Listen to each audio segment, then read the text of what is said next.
నేటి యువత cell phone మాయలో పడి ఎలాంటి మానసిక సమస్యలను తెచ్చుకుంటున్నారో తెలియజేయడానికి ఒక చిన్న కథ. భావన అనే అమ్మాయి డిగ్రీ పూర్తి చేసి కొత్తగా ఉద్యోగంలో చేరింది. తను ఎంతో తెలివిగా మంచిగా ఉండేది. కానీ ఆమెకు ఒక అలవాటు ఉండేది.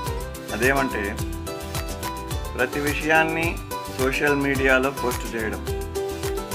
అంటే తను నవ్వుతున్నప్పుడు ఫోటో తీసుకోవడం, భోజనం చేసేటప్పుడు సెల్ఫీ తీసుకోవడం, పుస్తకాలు చదివేటప్పుడు ఫోటో తీసుకోవడం, ఫ్రెండ్స్తో సెల్ఫీ, ఇలాంటివన్నీ తీయడం, ఇన్స్టాగ్రామ్లో, ఫేస్బుక్ లాంటి సోషల్ మీడియాలో పోస్ట్ చేయడం. ఇలా పోస్ట్ చేసిన ప్రతి ఫోటోకి వచ్చే లైక్స్కి, కామెంట్స్కి ఎంతో విలువ ఇస్తూ ఉండేది.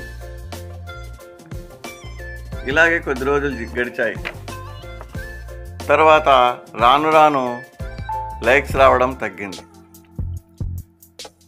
కామెంట్స్ కూడా తక్కువగా వచ్చాయి. అప్పటి నుంచి భావన మనసులో విచారంగా మారింది. తనలో తాను ఆలోచన చేయడం మొదలుపెట్టింది. నేను వారికి నచ్చడం లేదా? నేను అందంగా లేనా? ఇంకెవరూ నన్ను పట్టించుకోవడం లేదా? ఎందువల్ల నాకు లైక్స్ రావడం లేదు, కామెంట్స్ రావడం లేదు అంటూ ఆలోచించడం మొదలుపెట్టింది.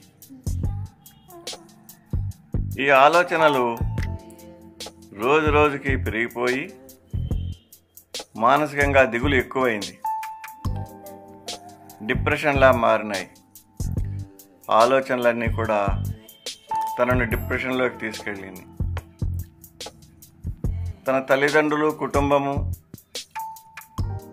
ఈ భావన పరిస్థితి గమనించడం మొదలుపెట్టారు. ఈ మానసిక స్థితికి ట్రీట్మెంట్ ఇవ్వాలని నిర్ణయించుకున్నారు. కౌన్సిలర్ దగ్గరికి తీసుకెళ్లారు. అక్కడ ఆమెకు డాక్టరు అనేక రకాల ప్రశ్నలు వేసి తన మానసిక స్థితిని పరిశీలించి ఆమెకు ఒక చిన్న మాట తెలియజేశాడు. ఆమె ఆ మాట విని తన జీవితాన్ని మళ్ళీ మార్చుకుంది. డాక్టరు ఏమి చెప్పాడంటే, నిన్ను నువ్వు ప్రేమించుకోవాలి. ఫోన్లో వచ్చే లైక్స్తో, కామెంట్స్తో నీకు అవసరం లేదు. వాటి కోసం నీ మనసు పాడు చేసుకోకు.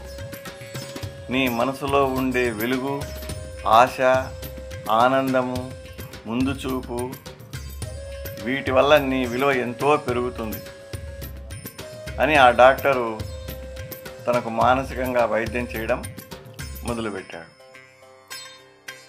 ఆ తర్వాత భావన ఆన్లైన్ పోస్ట్ చేయడానికి బ్రేక్ ఇచ్చింది. ఫోన్ పక్కన పెట్టింది. మంచి మంచి పుస్తకాలు చదవడం,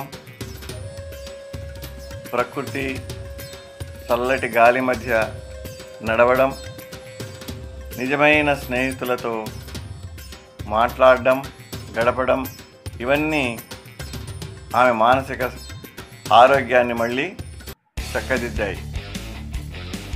జీవితంలో ఒక గొప్ప స్థాయికి భావన ఎదిగింది.